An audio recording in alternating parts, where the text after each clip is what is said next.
ছোটা হিল যে হত মনত পড়ি গেল বিজেরি হাতে কেবে বলা হন সারা ঘর যেতে ঘর বাই যেতে গই মানে এত তো টেলিফোনত যুগ্ম আছিল তো তখন কিন্তু মানুষের ঘরত আগে সম্বল থাকতো যে কি ডিম আর এই যে মসুর ডাল এত লাই ডিমই বহুত কিছু মানে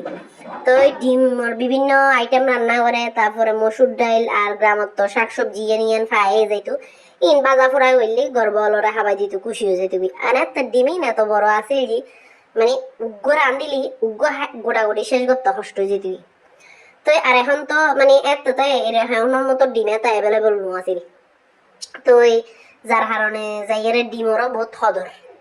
এখন তো ডিম অ্যাভেলেবল প্রত্যেক দিন মেঞ্চত গরত ডিম হার কিন্তু এই আগের মতন তৃপ্তি ব্যাপার নজর তো এই গরম মধ্যে রাঁধে যে কি বদা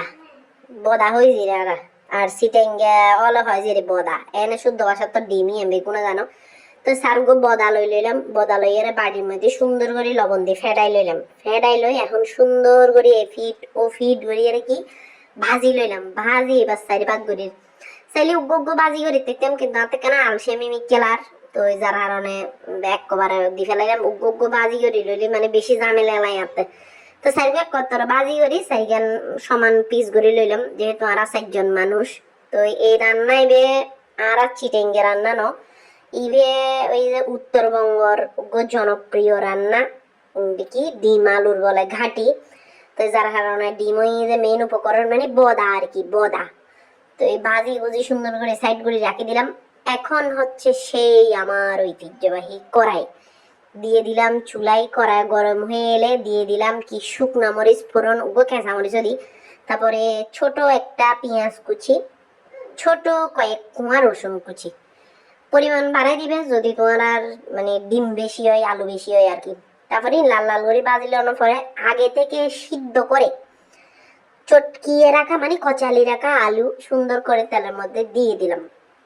দিয়ে এখন নাড়াচাড়া করবো যেদিনে বেশি আলসি লাইব ধরো যেদিনে রাখতে পারতো মনে হইতো না এদিনে তুই এই রান্নায় করে ফেলবে মানে এক রান্নায় বাজে মাত অন্য দিন তুই আরো বাদ বেশি হেঁটতে দিবে রান্নায় বাদতে এত ভালো লাগে যে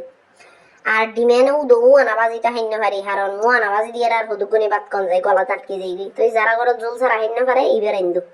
একবার হামশেষ কেউ আর আওয়াজ করতো চুপ চুপ মারি হেলে বুঝে তে দিয়ে দিলাম যে মশলা পাতি এই যে মরিচর গুড়ি অলইদর গুড়ি লবণ মশলার গুড়ি প্রত্যেকদিন আরাজ ইঞ্জিন দিয়ে তাহারি রানি নেড়ি দিয়ে সুন্দর করে একটু করে পানি দিয়ে সুন্দর করে এখন কষিয়ে নেব হসানোর পরে এবার দিয়ে দিলাম যে 1 গামলা পানি ডিমিন যেন এটার ভিতরে আঁচুর ইত্যাদি তো আলু তো দলা ফাঁকি যাবি তারপর সুন্দর করে চামচ দিয়ে গুঁড়ি গাড়ি দিস এভাবে যদি মাংসরে গুঁড়ি দেখতাম কিছু মাংসরে বেগুন রানো আবার তো এই এখানে গটগড়ার মানে বলক উঠে গেছে আর কি এখন ডিমগুলোকে দিয়ে দেওয়ার পালা এখানে ভিতরে চুটতে দেওয়ার পালা তো এই যে ডিম বেগিন দিয়ে দিলাম লাস্টার কিনে দিন আসলে নাই হেবে লেলাম ফাতিলে হোসেন নিয়ে নাড়া রেখে দিম কেন ইয়ার মনে হয় প্রত্যেক দিহি নিয়ে করে আচ্ছা দিয়ে নেবো এই যে ডিম দিওয়ানোর পরে মানে 2-4 মিনিট গটগড়াই বেলে দিম এবার লাস্টের দিকে দিম যে কি কাঁচা মরিচ আর এই যে কি গরম মশলার গুঁড়া এবার যে লাস্ট ফিনিশিং ডিম রান্নার গরম মশলার গুঁড়ো না দিলে কেন মানে ডিমর কেন গন্ধ লাই তো ইবে দিয়ে দিলে আর কোনো গন্ধ নেই আর ইবে তো ঠান্ডা হওয়ার পর আর একখানা টানিব তো আজ এই রেসিপি কেন লাগি অবশ্যই কমেন্ট করে জানাই।